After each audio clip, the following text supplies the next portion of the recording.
दोस्तों, क्या आपने कभी गौर किया है कि आज का युवा पहले से ज़्यादा पढ़ा लिखा, तकनीक से जुड़ा है और अवसरों से घिरा होने के बावजूद अंदर से कमज़ोर क्यों महसूस कर रहा है? क्यों आत्मविश्वास टूटता जा रहा है? क्यों डर, भ्रम, असमंजस उसकी सोच को जकड़ रहे हैं? यही आज की सबसे बड़ी और सबसे खतरनाक समस्या है।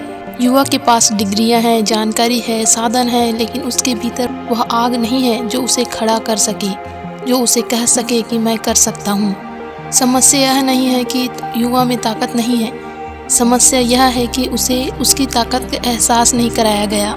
बचपन से उसे बताया गया कि ज़्यादा मत सोचो, रिस्क मत लो, गलती मत करो, भीड़ से अलग मत चलो। धीरे धीरे उसके भीतर डर बैठ गया और वही डर आज उसकी कमजोरी बन चुका है। स्वामी विवेकानंद इस स्थिति को बहुत पहले देख चुके थे। वे कहते हैं, तुम कमज़ोर नहीं हो, तुम्हें कमज़ोर बनाया गया है। उनके अनुसार मनुष्य की असली शक्ति आत्मा में होती है, लेकिन जब आत्मा पर से विश्वास उठ जाता है तब शरीर भी कमज़ोर पड़ जाता है और मन भी। विवेकानंद बार बार कहते हैं, आत्मविश्वास ही जीवन का पहला धर्म है और जहाँ आत्मविश्वास नहीं वहाँ कोई उन्नति संभव नहीं। आज की रियलिटी यह है कि युवा अपनी पहचान दूसरों की नज़रों से तय कर रहा है। सोशल मीडिया पर दिखने वाली झूठ, सफलता, चमकदार जीवन और बनावटी खुशियों को देखकर वह खुद को असफल मानने लगा है। कोई कम उम्र में सफल हो जाए तो बाकी लोग खुद को बेकार समझने लगते हैं। तुलना ने युवा को भीतर से खोखला कर दिया है। विवेकानंद कहते हैं कि तुलना आत्मा का अपमान है। जब इंसान खुद को दूसरों से छोटा मान लेता है तभी डर पैदा होती है। आज का युवा असफलता से डरता है, आलोचना से डरता है, समाज से डरता है और सबसे ज़्यादा डरता है खुद से। यही डर उसे जोखिम लेने से रोकता है और बिना जोखिम के कोई महान जीवन नहीं बनता। आज की एक और सच्चाई यह है कि युवा शारीरिक और मानसिक रूप से कमज़ोर हो रहा है। आराम, सुविधा और आसान मनोरंजन ने संघर्ष की आदत खत्म कर दी है। शरीर कमज़ोर होगा तो मन मजबूत नहीं रह सकता। विवेकानंद कहते थे, मजबूत शरीर में ही मजबूत मन बसता है।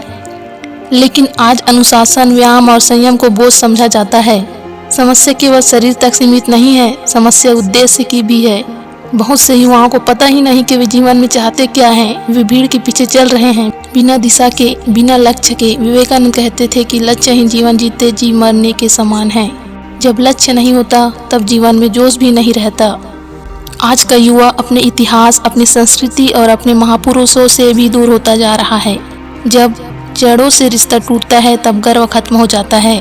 विवेकानंद चाहते थे कि युवा अपने होने पर गर्व करे, अपनी पहचान को पहचाने और कह सके कि मैं कमज़ोर नहीं हूँ। अब सवाल उठता है कि समाधान क्या है? विवेकानंद का समाधान बहुत सीधा और बहुत कठोर है। वे कहते थे, सबसे पहले खुद पर विश्वास पैदा करो। हर दिन अपने मन को याद दिलाओ कि तुम्हारे भीतर असीम शक्ति है। डर को पाप समझो और उसका सामना करो। जो डर से भागता है वही जीवन से भी भागता है। दूसरा समाधान है अनुशासन। शरीर को मजबूत बनाओ, मन को प्रशिक्षित करो, आलस्य को छोड़ो, आराम की लत से बाहर आओ। विवेकानंद का युवा आराम के लिए नहीं, निर्माण के लिए बना था।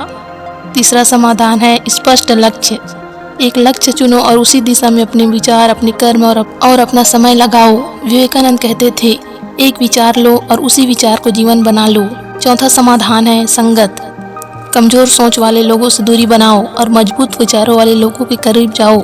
महान विचार पढ़ो, महान लोगों को सुनो, क्योंकि विचार ही चरित्र बनाते हैं। और अंत में सबसे ज़रूरी बात, अपने भीतर के शेर को जगाओ।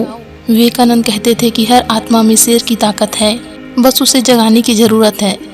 जिस दिन युवा ने खुद को कमज़ोर मानना छोड़ दिया, उसी दिन उसका पतन रुक जाएगा और उत्थान शुरू हो जाएगा।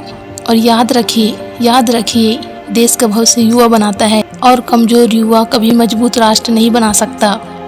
आज निर्णय कीजिए कि आप भीड़ का हिस्सा नहीं, बदलाव का कारण बनेंगे, क्योंकि विवेकानंद का संदेश आज भी वही है, उठो, जागो और तब तक मत रुको जब तक लक्ष्य प्राप्त न हो जाए।